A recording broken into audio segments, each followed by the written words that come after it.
vamos falar um pouco sobre o psiquismo e a degradação biológica, que se relaciona de alguma forma com a degradação das formas dinâmicas, uma vez que a vida está intimamente ligada com as energias, né?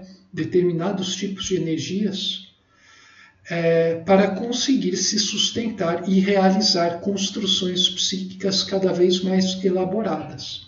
Então vamos falar sobre psiquismo e degradação biológica hoje, que é um tema interessantíssimo, muito profundo, né? Todos esses capítulos, para mim, né, pessoalmente, são os mais emocionantes, porque tratam de coisas que eu já passei em vida em algum grau e eu venho sentindo de forma cada vez mais clara na vida. Então isso se torna muito emocionante, né? A vida fica muito emocionante quando você vê a fundo as coisas, independentemente da vida que você tenha. Eu vou ficar falando isso até o dia que eu morrer aqui, né? Porque essa é uma verdade muito profunda e maravilhosa. Então, a gente tem essa questão, né? Nós envelhecemos, né? Nós vamos ficando limitados à medida que o tempo passa, em termos físicos, né? E como tudo a gente concebe, né? A gente vê como produto do físico, inclusive a capacidade de pensar no nível racional tem a ver com o cérebro, mas não a intuição, né, o espírito. Pensar é diferente da mente pensar. E quem nós somos de fato é espírito. Então, por isso o Balde, à medida que chegava no fim, ele falava que o corpo e tudo estava seguindo o curso natural de deterioração, mas o espírito estava desperto como nunca. Né? Então, assim, numa sociedade onde a gente coloca como absoluto o polo gama e não admite o polo alfa, né? E a gente tenta fazer construções mais elevadas, mas sempre apoiadas por baixo e nunca com um elemento acima que atrai, sempre a gente nunca vai conseguir resolver os mistérios da vida, né? Resolver a nossa vida, né? E mesmo as questões da vida em nossos elevados, às vezes, trabalhos investigativos. A gente nunca vai conseguir trazer nada de realmente belo se a gente não se conectar de alguma forma com esse polo alfa, né, com o alto. O polo alfa nos permite entrar em contato com o alto, né, com A maiúsculo. Então, a gente está falando aqui da entropia da substância. É uma transformação energética que leva à perda de energias úteis, que leva ao nivelamento dinâmico. Tudo isso a gente já conhece da termodinâmica. Menor capacidade de realizar trabalho aqui nesse mundo, que leva ao aumento de entropia. Você tem uma degradação das formas dinâmicas. Mas, como a gente bem sabe, pela lei do equilíbrio, tudo é equilibrado no universo. Então, qual seria a contrapartida dessa degradação dinâmica, desse nivelamento? Bom, a gente precisa lembrar aqui que sistemas reais, né, são abertos. Então você tem, né, essa variação de entropia no tempo é maior que zero. E os sistemas ideais são isolados. A entropia é sempre constante. Bom, o nosso universo, se a gente for considerar ele como um sistema isolado, a entropia é constante. Se a gente considerar ele conectado a um universo maior, e lembrando aqui, maior não em termos espaciais ou temporais, mas em termos dimensionais, evolutivamente acima do nosso, daí você tem o DSDT maior que zero, né? A entropia aumenta. Só que a entropia aumentar tem uma contrapartida. Você degrada as energias, a vida, né, biológica se degrada, mas alguma coisa está aumentando, né? Está se construindo com essa degradação. Então, gama, beta e alfa, né, a entropia desses aumenta, né? Alfa não exatamente, né? Que alfa é espírito. Só que a entropia da substância, né? Se a gente atribuir entropia também à substância, a gente pode dizer que ela é constante. Quer dizer, aqui o meu slide, gente, eu cometi um pequeno errinho, né? A entropia de gama e beta aumenta. A de alfa diminui. E por causa disso, a entropia universal é constante, considerando que não existe nada além do todo, né, do sistema. Então, você tem essa questão, né? A entropia diz respeito à degradação de beta-gama. Para ser mais específico, a degradação da energia que leva a uma desorganização ou homogeneização da matéria, que é gama. Mas, em termos de alfa, o alfa está sendo construído, ou melhor dizendo, alfa está sendo reconstruído, de tal maneira que você está adquirindo uma consciência, sua consciência expande, você se torna mais orientado em vida, seu espírito fala com uma voz mais forte, né? O seu espírito, através do silêncio dos seus atos, ele revela todo o barulho de sua natureza fantástica. Então, você tem essa questão aí, né? Você pode aplicar aqui existe um equilíbrio no sistema, e daí no antissistema, que é nosso universo, a entropia parece dizer que existe um desequilíbrio, porque ela só está vendo a coisa do ponto de vista físico. Se ela considerar a metafísica da questão, que tem a ver com consciência, com o espírito, né, a evolução do ser, daí ela vai perceber que algo está sendo construído, né? A consciência está se expandindo, o ser está conseguindo despertar gradativamente. O alfa aumenta, né, podemos dizer, à custa da diminuição de beta, e tudo se equilibra. E, portanto, a entropia de ômega, que é a substância, né, do todo, ela permanece em perfeito equilíbrio sempre. Então isso é muito legal, que a gente está falando aqui de um tipo de equilíbrio que a ciência ainda vai demorar um certo tempo para se dar conta, né? E a sua voz já colocou todos os caminhos para a gente conseguir chegar a isso através do tratado. Lembrem-se dos capítulos lá que fala sobre a degradação da energia, mas um pouco mais à frente, mais atrás, a lei do equilíbrio, né? Vão associando, né? Vocês precisam sempre resgatar as coisas e ir trazendo aqui, né? Como os motofenomênicos são, para vocês conseguirem entender. Entrou no novo capítulo, os outros não morreram, os outros estão vivos e circulando, né? Você está fazendo um balaio cada vez mais profundo, né? Cada vez mais orientado com todas essas coisas. Então, você tem essa questão aqui, né? A questão da entropia. Isso é muito legal falar disso nas aulas. Eu tento arranhar um pouco disso, né? Maquiando um pouco os termos no curso de termodinâmica que eu ministro, né? Curso muito interessante, só porque eu posso falar sobre várias coisas desse tipo. Então, as experiências da vida vocês podem ler como uma diminuição da qualidade de beta, né? Não da quantidade, mas da qualidade de beta. E também da qualidade de gama, por consequência, né? Não em quantidade. E o despertar do espírito, você pode interpretar como um aumento da qualidade dele, não no sentido de que o espírito está se tornando mais perfeito, porque o espírito puro, ele é perfeito, só que ele está adormecido, então ele está despertando, ele caiu num nível dimensional baixo, que implica num grau de consciência muito baixo, né? Quase nulo. E esse grau de consciência está sendo restituído à medida que você vai tendo experiências na sua vida. E ele desperta tanto mais quanto mais significado você consegue extrair dessas experiências. Entende?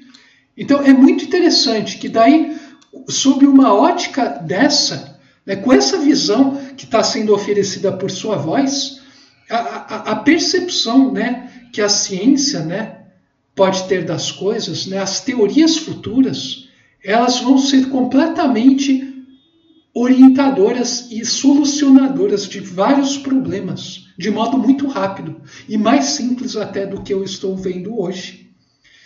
E a vida das pessoas também mudam, porque a ciência se tornando humana, né, uma ciência do espírito, orientado pelo e para o espírito, uma ciência viva, como nunca foi antes, ela acaba se comunicando com as pessoas que não fazem parte do âmbito acadêmico. Né? Ela se torna humilde, ela quer ouvir os outros, ela dá valor para os outros. E daí você não tem esse distanciamento que a gente vê hoje, que é tão absurdo. Hoje em dia, né, a academia está tão distanciada da vida da pessoa comum, né, da pessoa simples, né, que se tornou uma coisa que para mim parece um absurdo. A ciência não pode ser uma coisa que meia dúzia entende, né, e as outras pessoas não só não têm acesso, não querem falar, porque os caras tratam eles maus e briga, né, o povo com os cientistas com o povo. O cientista acha que só tem direito de falar dele de uma questão se a pessoa sofreu 30 anos como ele, fez 5 pós-doutorado, né? Senão, quem é você para falar disso? Né?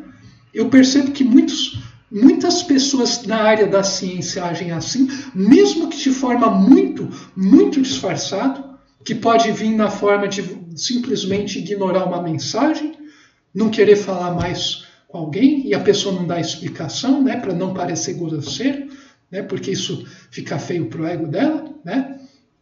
Então daí você vê realmente quem é evoluído de fato e quem ainda não é. E daí a gente percebe que nós aqui nesse planeta temos muito a aprender. Né? Porque a verdadeira humildade implica em você dar valor ao que tem valor, mesmo que você não compreenda direito o que o outro queira dizer.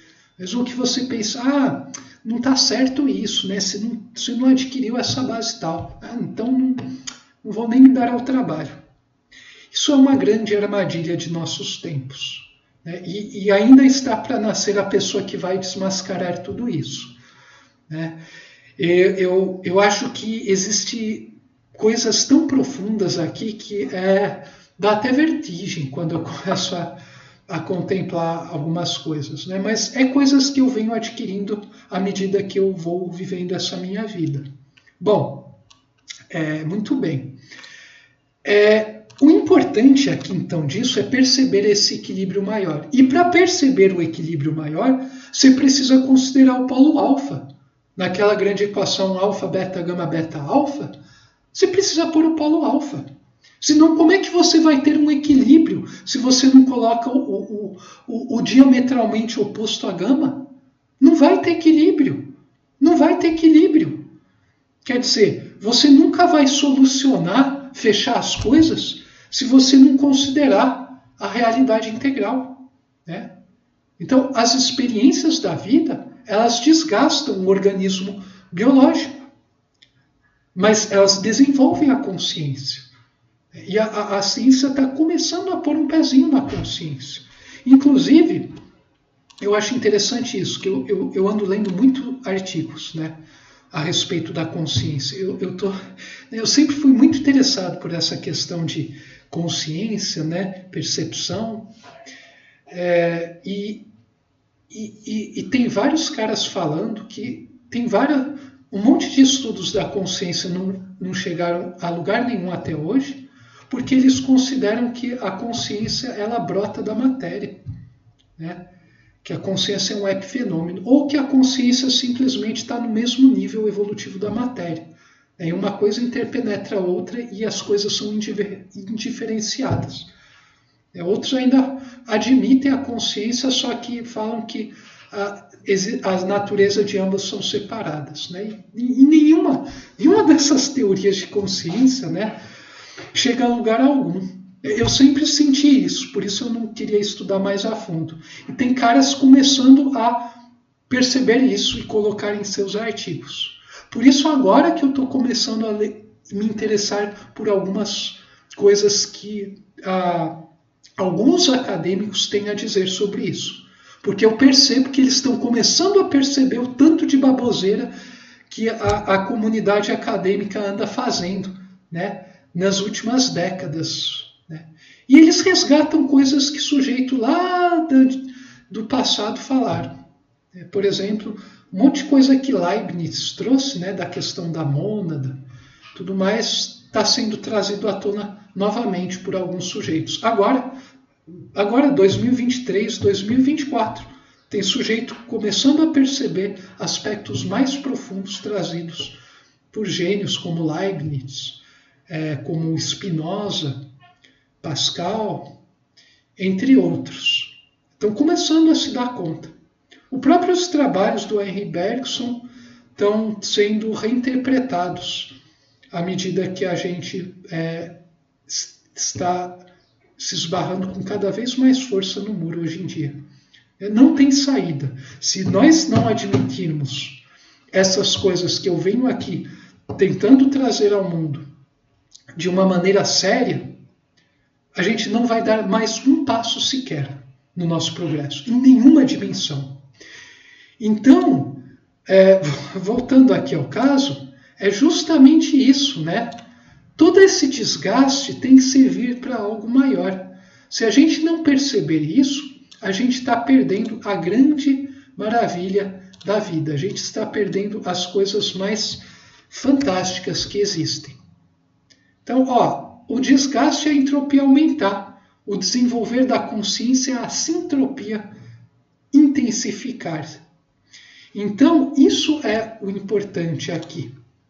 Então, esqueçam que os seus professores, né, ou que seus gurus, seja da ciência, da religião, dos podcasts, do entretenimento, sei lá, se acompanha um filósofo, tal. Esqueça, né? Inclusive eu, né? Qualquer guru que fala, não, que é isso e tal, esqueça. Pense por si mesmo. Vá na sua consciência. Contemple a realidade. Vai lá no âmago do seu ser. E você é espírito, né? E tenha contato consigo mesmo. E daí veja, né? Se essas coisas fazem sentido ou não. Mas consulte a sua consciência, né? Não seu ego, né? Tem gente que consulta o ego falando que consultou a consciência tentando se enganar, mas daí o cara cai em vários auto-enganos, várias contradições. Não, consulte sua consciência. E daí vê, né? Avalie essas coisas todas e vê se faz algum sentido. Que é isso que eu venho fazendo ao longo da vida. E antes de terminar aqui, né? Como falta apenas um slide, a gente já fecha aqui. A gente tem essa questão. O dinamismo, ele continua. Mas ele passa do vital ao psíquico. Quer dizer, a vida, à medida que a gente for evoluindo daqui para frente, ela vai ser cada vez mais movimentada em termos psíquicos e depois espirituais do que em termos orgânicos, né, cerebrais. E isso o Baldry explora muito bem na obra dele. Então, isso é o que eu tinha a dizer sobre psiquismo e degradação biológica. Eu recomendo a leitura, claro, do capítulo, que é infinitamente mais rica do que as minhas falas, e uma investigação, né? Colocar isso na sua vida e começar a perceber. Ver se isso faz sentido ou não para você. Bom, no próximo vídeo a gente vai falar sobre equilíbrios e virtudes sociais. A gente se vê lá. Saudações fraternas.